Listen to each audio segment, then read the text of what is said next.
Let's get into this conversation now. The Electricity and Energy Minister, Dr. Newzroom Afrika, has recommended, or commended rather, the extension of the Koeberg nuclear power station's life by 20 years. The minister says the extension of the unit will not only ensure continued supply of electricity, but it will also help the country's efforts to transition towards a cleaner and affordable energy future.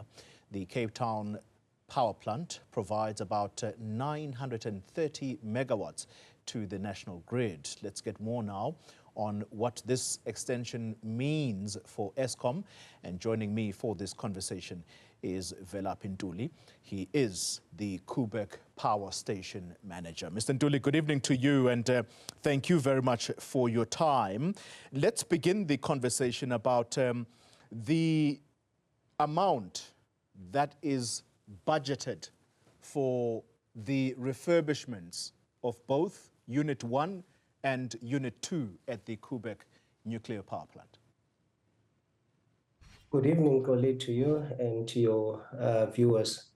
Thanks for having us. So maybe just to start by correcting something, the Koeberg power station produces about 1,800 megawatts to the national grid. So the number that you were mentioning is per unit. So each unit produces about 900 megawatts, so collectively it's 1,800. Then coming back to your question around how much was budgeted, as we have said, for the life extension and the work that we're doing in particular on the SGR, it was about 20 billion rand that had been, budgeted when we started the project. So as you know, Unit 1 is complete. We are currently busy with Unit 2. Once we are done with Unit 2, we'll then have all the costs, accounted for. As you know, in a project as big as this, you will have some compensation events between ourselves and the contractor, but those are the things that we'll finalize as the project concludes. But we don't see the cost being significantly higher than the initial about 20 billion rand that was planned. Thank you. All right, so you are likely to stay within budget. However, the amount of time it has taken to refurbish, let's talk about Unit 1. I think the initial time that was, I guess, slated for this was about 5 months. You'll correct me if I'm wrong. And this has now taken more than that. Am I right? So you are correct. So maybe let's talk about, so we do the steam generator replacement in what we call an outage.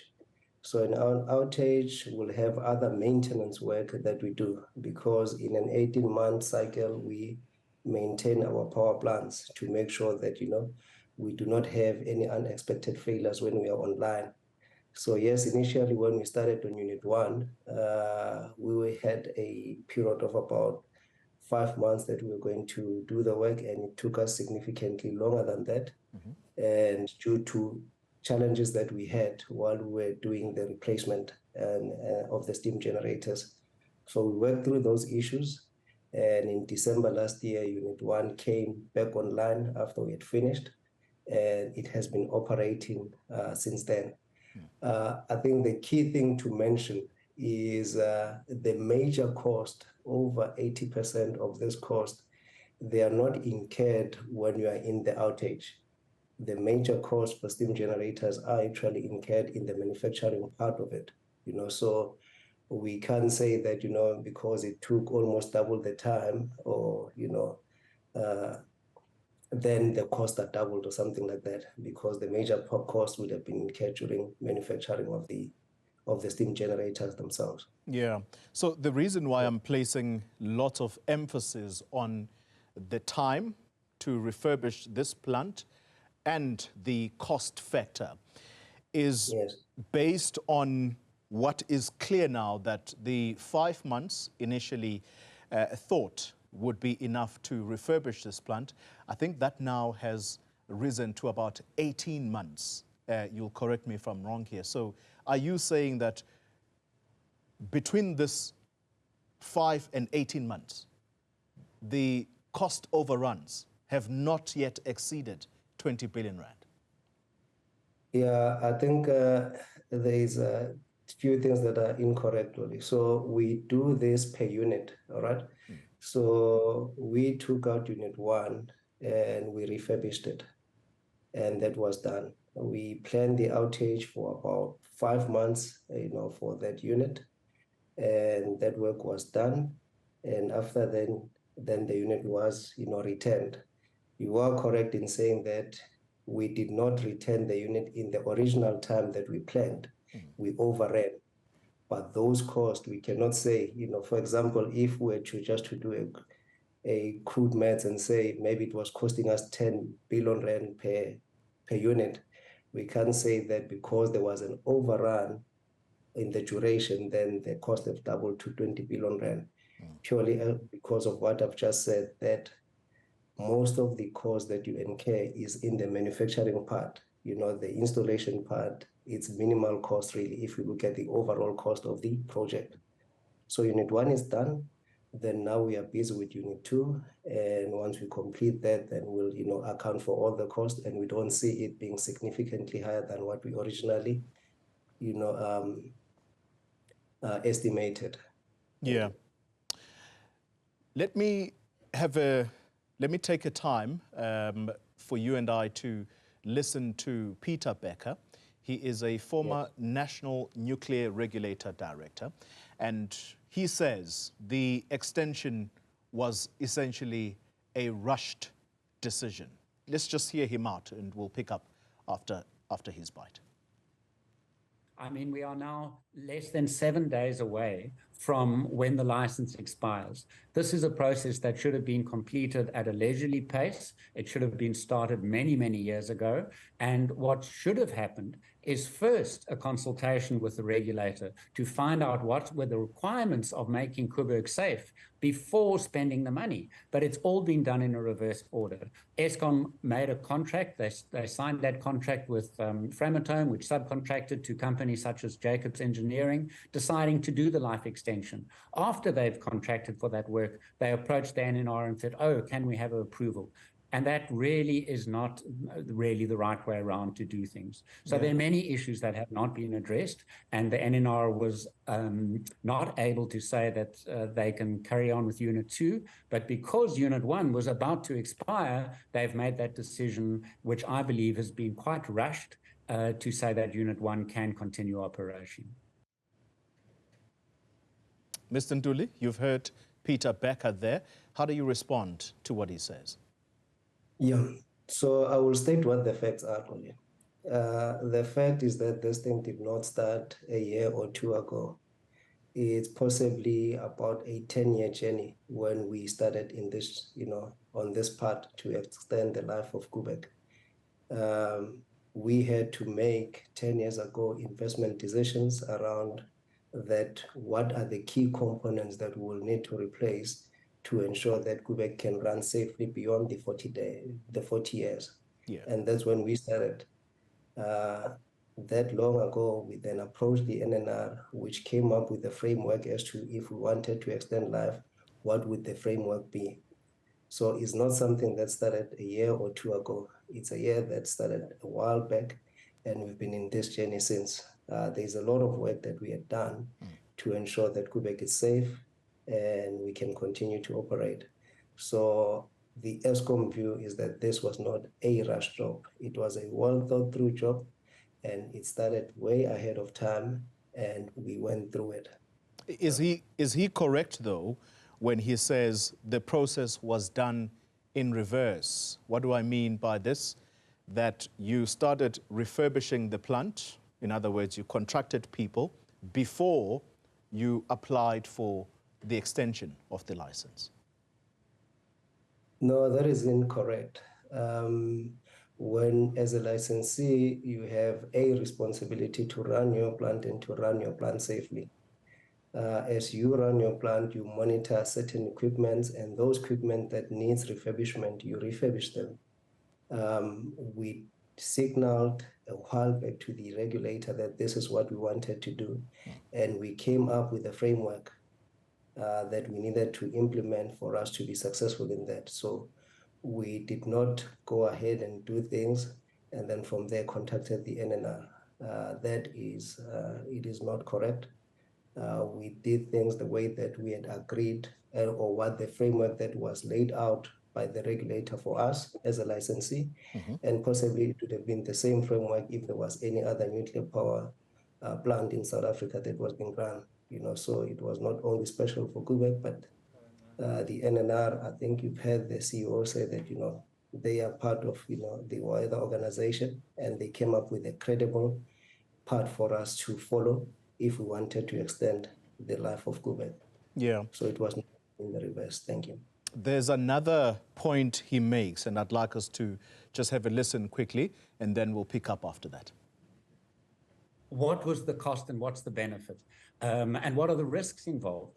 And you say one stage of load shedding quite correctly, but at the moment we passed load shedding. And I think the uptake of renewable energy plus storage has been so dramatic and so much faster once Minister Mantashe got out of the way and deregulated it, that we are not going to be back into load shedding. And what has happened is Koeberg was taken offline during a time when we pushed into stage 6 of load shedding in order to be ready by 2025, which is a time when we don't need Koeberg at all. We can do without that 2.5%, particularly as the capacity increases and demand has actually fallen. So this is a decision that is serving a very small group of people, and we are now stuck because we don't know how much more it's going to cost. But having gone so far and having approved Unit 1, it's almost inevitable that Unit 2 will have to be approved, and whatever it's going to cost is simply going to have to be spent, and that's going to be a burden to taxpayers and electricity consumers going into the future. I'll sum him up in this way, Mr. Ntuli. Peter Becker seems to suggest that the refurbishment of both these units at the nuclear power plant, it's something that the country may well not need in the future because the country is well on its way of seeing the back of load shedding. So are we throwing money into a plant that will soon be obsolete? Thank you. I think one positive out of the statement that has been made is the fact that the days that we've had without load shedding in South Africa, it's making some of the South Africans forget the painful reality of load shedding. And I think it's been said, by our stakeholders that we are on our way out of load shedding, but we are not yet completely out of the woods. So it would be really, really concerning if we were to say, because at this point for 100 days, we have not had load shedding, therefore we don't need Koeberg. The fact is Koeberg is part of the energy mix that we have in South Africa. It is a plant that runs reliably, and we are not a country that has excess energy at this stage in time. And these two units, they do have a part to contribute, and I believe they are sorely needed to ensure that we not only do we keep load shedding away, but it becomes completely eliminated. Thank you. Final question, and briefly if you can. Are there skills at Eskom to maintain a nuclear power plant such as the one you are running there? Thanks for that question. And it's one of the questions that, gets asked from time to time. What I just need to share with you on this is the following. Since the early 2000s, Koeberg nuclear power plant has been run by mostly South Africans. We do get support from our OEMs and some of, from international companies, but mostly the staff complement at Koeberg is South Africans. So if you look at South Africa, we are the only nuclear power plant. Probably the next closest plants are in Europe that are close to us. So where did these skills come from? They come from our schooling system, they come from our tertiary, and they get to Koeberg. And what happens at Koeberg, then we train them to be nuclear professionals. And these are some of the people that are in other countries and are doing well and flying the South African flag very high. So as Eskom, we understand that talent is mobile. we are not going to be in a situation where none of our skills, are not attracted elsewhere in the market. What we have done, we do have a pipeline that we have, and we continue to train and upskill our people to ensure that they can run these units safely. On Sunday, it will be 40 years that Koeberg has been in commercial operation, and we've run this 40 years safely.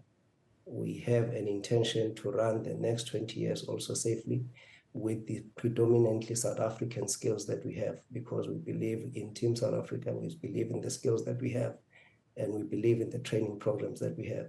So to answer your question directly is definitely yes, we do have the skills and we'll continue having the skills given the pool of South Africans that we have that have the ability to come and work for us and ensure that we run this power plant safely. Vela Pintuli, thank you very much for your time, sir, the Koeberg Power Station Manager.